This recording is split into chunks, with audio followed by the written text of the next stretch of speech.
I'm Stacy Holmes, and this is Glordinary, a few moments where we celebrate God's glory and champion the ordinary. I'm glad you're here.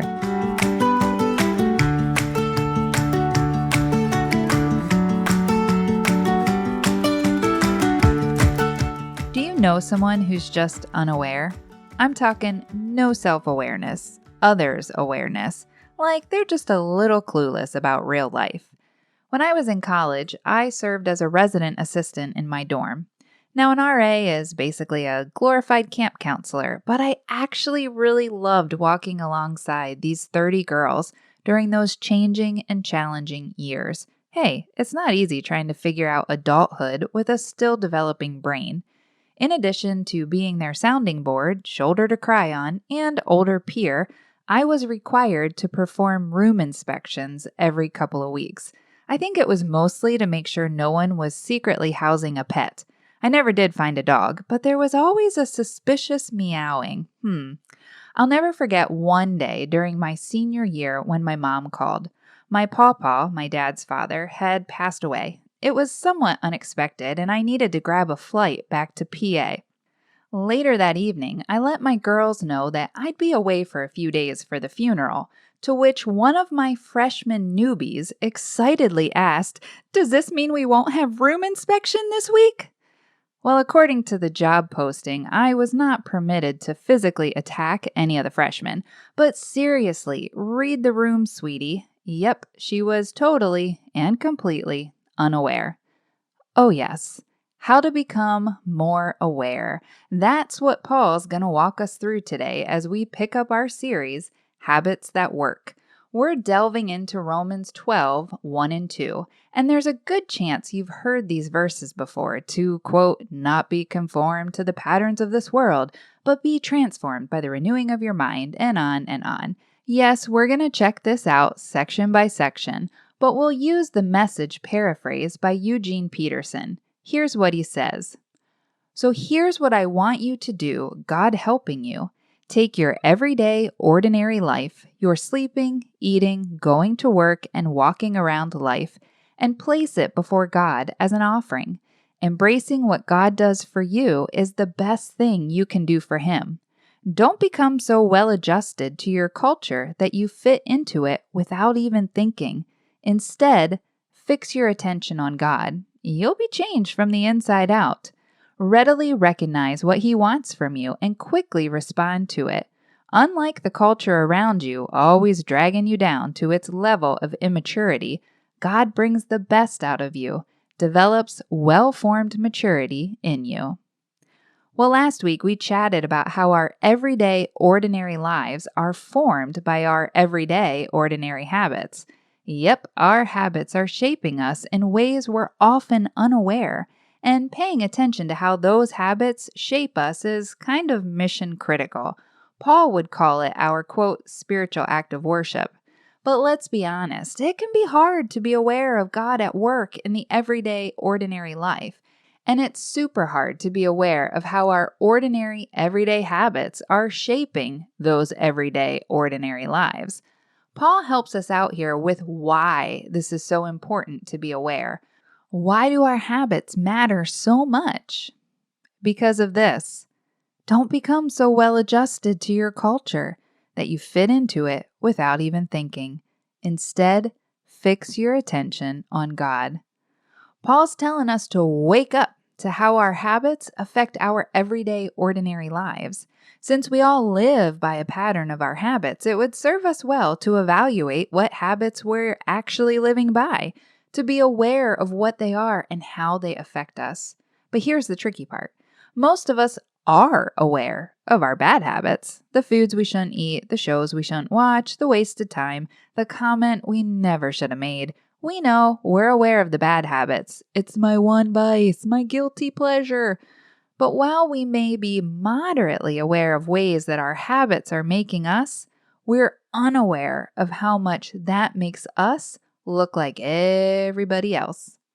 Justin Earley, author of The Common Rule, Habits of Purpose for an Age of Distraction, writes this: While the house of my life was decorated with Christian content, The architecture of my habits was just like everyone else's. How about that one more time? While the house of my life was decorated with Christian content, the architecture of my habits was just like everyone else's. You see, habits have a two-part purpose in our lives. Yes, to repeatedly form us, shaping us on purpose, for a purpose, but also to serve as a witness, so to speak, to the world around us.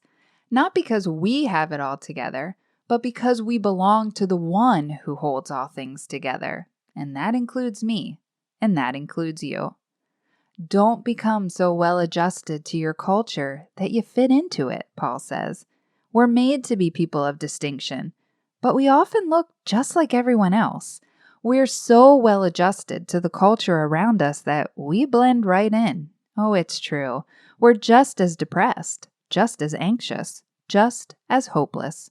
We're just as addicted to our screens. We're hurried. We're isolated. For sure, just as exhausted. Our schedules, they're just as full, if not worse. We're busy to the exponential busy. And honestly, we're just as amped up. But Paul's words, they act like a smelling salt to shift our awareness, to form habits of distinction as someone whose life looks a little bit different. Don't fit in without even thinking. Now, Paul didn't realize he had tapped into brain neurology, yet neuroscience shows us that when a habit is formed, it occurs in the deepest part of the brain, the basal ganglia. This allows the brain to stop fully participating in the decision-making process. Or as Justin Earley says, habits allow us to, quote, put our brains to better use. Paul explains for us how to put our brains to better use, how to transform our minds. He sketches out a plan for how to avoid becoming so well adjusted to our culture, how to fix our attention on God. You might call it a remedy. Early church fathers called it a rule of life. Perhaps you've heard the term before. A rule of life is an intentional pattern of disciplines to provide structure and direction for spiritual growth or transformation. You know, the transforming, that change that Paul was talking about. Now, for some of us, that word rule, it's going to make us squirm. I can tell that some of you are probably twitching right about now. No problem. If the word rule makes you nervous, just replace it with the word rhythm, a rhythm of life. This concept comes from the Greek word regula, meaning trellis, like the wooden or metal support structure for a plant or a vine.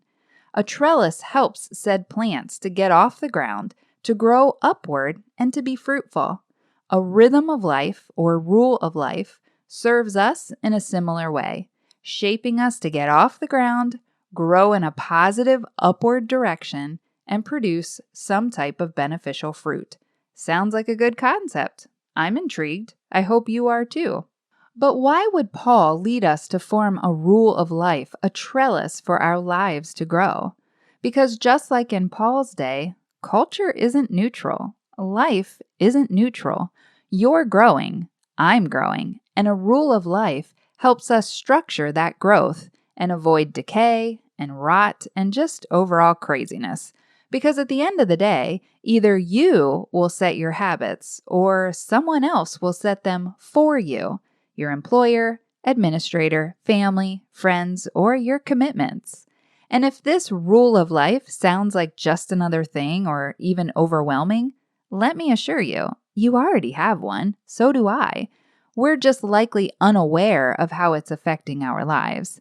But a rhythm of life isn't meant to make your life more difficult, more exhausting, more rigid. No, a rhythm of life is meant to craft a life, a more meaningful life, a life intended to pay attention to God at work in and through your life by actually doing less, not more, to curate our lives with habits that serve us well so we can serve God and others well too. Or as the saying goes, less but better. Next week, we'll chat about how to craft our rhythm of life, how to build our trellis, so to speak. We'll talk nitty-gritties about keystone habits, what works and what doesn't. By now, we've probably got a pretty good handle on what's not working. So let's train for something new. Remember, you're not alone in this. I'm praying for you, friend. Have a glordinary day.